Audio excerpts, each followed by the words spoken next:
Kenapa Muse? Karena Muse memang menurut saya itu band yang legend ya, band yang memang ditunggu-tunggu juga, band yang punya fanbase banyak banget di Indonesia, band yang punya hits banyak banget di Indonesia. Jadi saya memilih Muse untuk melengkapi ulang tahunnya Emerson yang ke-10. Nah, untuk masalah prosesnya sebenarnya nggak terlalu sulit bagaimana ya, maksudnya prosesnya lancar-lancar aja, bahkan kita itu sudah confirm Muse duluan daripada Foo Fighters sebenarnya. Jadi prosesnya lancar lah, nggak terlalu sulit. Untuk target penonton ya mungkin puluhan ribu lah ya pasti. Saya juga kurang tahu target pastinya berapa, hanya 2.000 penonton. Sudah lagi mau bertanya?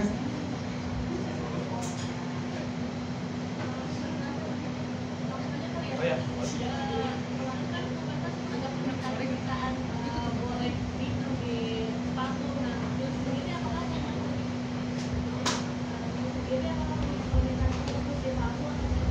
Untuk saat ini saya belum tahu karena Muse masih karena turnya itu mereka cuma ke Indonesia dan ke Jepang doang di Asia ini setahu saya.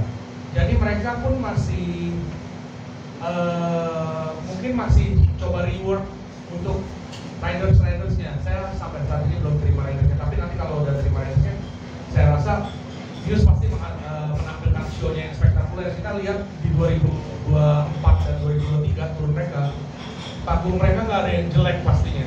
Panggung mereka sangat-sangat luar biasa. Gitu. Jadi kita pasti juga akan mengikuti kemauan mereka. Ada yang mau bertanya lagi selanjutnya?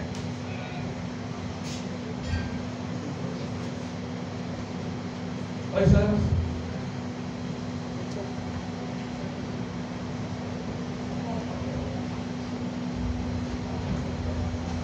Saya itu dari Kompas.com. Menanya untuk harga tiket, ini kan hampir sama dengan Foo Fighters.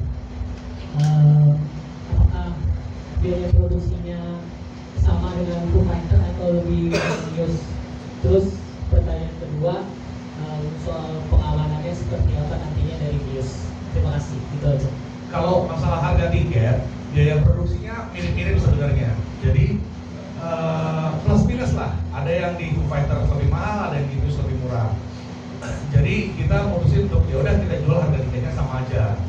Nah, untuk pengamanan Muse sendiri ya pasti kita selalu punya vendor pengamanan dan crowd control yang bagus lah. Kita lihat Green Day, puluhan ribu orang di dalam area venue, nggak ada kendala apapun. Terus untuk Green Day-nya sendiri juga mereka happy gitu. Nah, kita terus melanjutkan, kita terus berinovasi untuk lebih baik ke depannya. Ada lagi yang mau bertanya?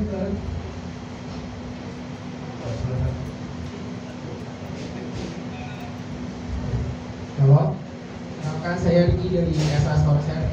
Terima kasih Bang Rafael selalu mendatangkan band-band yang mungkin orang-orang di Indo kalau mau nonton di luar harus keluar duit banyak, dan dia mungkin perlu spend ya kan banyak ya kan. Terima kasih juga telah mendatangkan band-band. Terus pertanyaannya adalah adalah cocokologi untuk band-band yang dua band terakhir di announce, Muse sama Foo Fighters itu kan semuanya pernah main di Indonesia, dan mungkin kalau saya boleh nyebut itu semuanya pernah dibawa sama Jerman Musik Indo. Apakah ada treatment sendiri mungkin bertanya dengan foldernya Jerman Musik Indo gitu untuk mendatangkan mereka kembali ke sini? Itu pertama. Pertanyaan kedua adalah ketika bikin acara dengan sebesar ini, band besar, pasti kan banyak banget orang yang dilibatkan ya, dari tim segala macam. Adakah dari tim Rafael sendiri untuk mungkin teman-teman di sini atau di luar pengen berkontribusi gitu kan, menjadi volunteer atau bagian dari acara tersebut? Adakah kayak lewat mana sih kalau pengen teman-teman pengen ikut terlibat gitu kan, menjadi volunteer atau apa? Terima kasih. Oke, sebenarnya saya nggak ada ngobrol sama Om Anies Bolo ya, cuman beberapa saat yang lalu dia WhatsApp saya memang siapa lagi yang dibawa ditanya. Jadi ya saya jelasin aja, oh saya kasih tahu ini dan nanti oh gini. Paling itu. Jadi sebenarnya ya bukan karena udah dibawa sama bandnya aja bagus, saya mau bawa lagi. Yang kedua, kalau masalah volunteer, kita selama ini memang selalu ada open volunteer. Cuman itu nanti ada divisi sendiri dari divisi HRD yang menentukan biasanya volunteer mana yang akan dipilih, biasanya dari kampus-kampus atau dari kampus-kampus yang bekerja sama kampus-kampus yang ada di Jakarta. Oke, terima kasih. Ada lagi yang mau bertanya, Mas? Silakan. Halo, thank you. Gue Aziz dari regulator. Gue mau nanya simple, Bel. Gue respect sama lo dari sekian tahun. Gue perhatiin lo berkembang bagus. Udah 10 tahun. Sebenarnya pertanyaan simple nih, Bel. Bagaimana sih mengembangkan bisnis di bidang seperti lo gitu, mendatangkan band-band internasional, ditambah kan yang gue perhatiin tuh ada lokal juga, terutama yang skopnya internasional. Mengembangkan bisnis kayak begini itu seperti apa? Gue sempat nanya sih teman juga yang memang di bidang itu, cuma kan sedikit beda. Nah ini untuk lo, ya itu pertama. Kedua, ini ambisi yang untuk tahun depan dari lo ini apa sih? Setelah udah 10 tahun anniversary kan, mungkin ada yang lo pengenin lagi lah gitu loh. Apa gitu? Thank you. Kalau ditanya, terima kasih pertanyaannya. Jadi kalau ditanya ambisinya dulu lah mungkin ya. Sebenarnya nggak ada ambisi, kita cuma mau merayakan aja. Soalnya 10 tahun, gue pengen bikin yang beda. Saya pengen bikin, oh ini kita ulang tahun yang ke-10, kita sempat keputus sama COVID, keputus ini. Jadi kita pengen kasih sesuatu yang beda di ulang tahun ini. Kita udah mulai dari Wild Sleep, Green Day, Sausin, Tour 5 Kota, Foo Fighters, sekarang Muse. Nanti di tahun depan, puncaknya, kita juga akan kasih sesuatu yang spesial lah tentunya. Terus bagaimana kita berkembang, sebenarnya tadi pertanyaannya. Sebenarnya yang paling pertama adalah trust. Kita tahu kita sebagai manusia juga nggak mungkin selalu benar. Jadi yang penting kita memberikan kepercayaan ke publik aja. Kalau misalkan publik percaya sama kita, pasti kita akan bisa terus berkembang, makin bagus, dan makin bagus. Ya, terima kasih.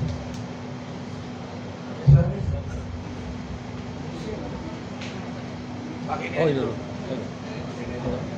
Sebelumnya selamat buat Rafael mendatangkan news ya. Satu pertanyaan, saya Jeko dari starmax.com.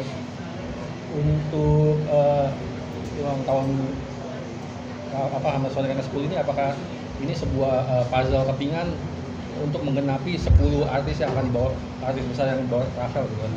Dan juga menurut jadwal di Metallica itu kan Oktober mereka akan ke Australia. Apakah nanti akan ditarik juga dengan Rafael gitu? Kan sayang sekali gitu kan. Terima kasih. Wah ini jadi kata sebenarnya enggak, 10 tahun itu bukan berarti 10 show lah yang pasti. Kita cuma mau ngasih yang sesuatu yang berbeda. Tapi untuk Metallica nanti bulan November, ditunggu aja lah ya. Kalau misalkan kita berjodoh sama mereka, ya mudah-mudahan dia datang. Amin.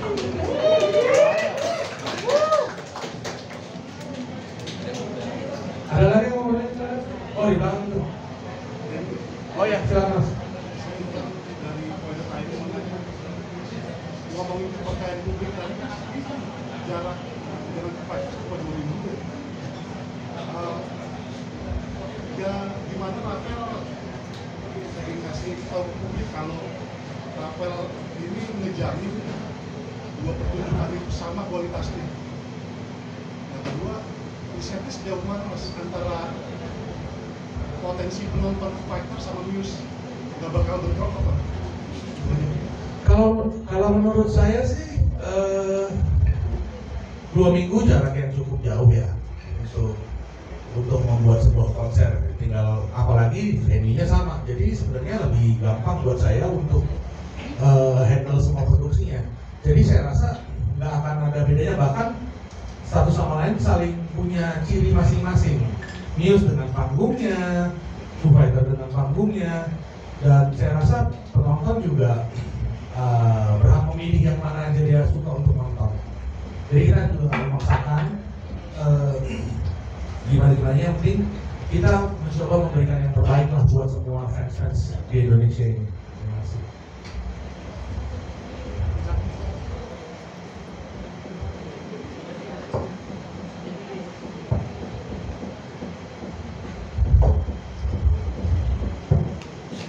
Halo, selamat siang Mas. Kalau perkenalkan aku Rizat dari heboh.com. Mas pengen nanya aja sih, karena kan kalau misalnya kita lihat dari Rafael sendiri, kebanyakan presentasinya itu lebih ke rock sama metal.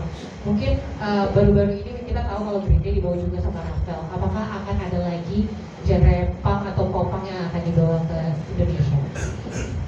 Saya jamin ada. Ya, jadi saya pastikan ada, itu pertanyaan bagus. Nanti mungkin di episode yang ke-10 yang pasti nggak cuman rock, metal, semua genre yang bersinggungan sama musik rock, pop, punk, apapun pasti akan kita lengkapi di episode yang 10 nanti tahun depan. Ada lagi pertanyaan?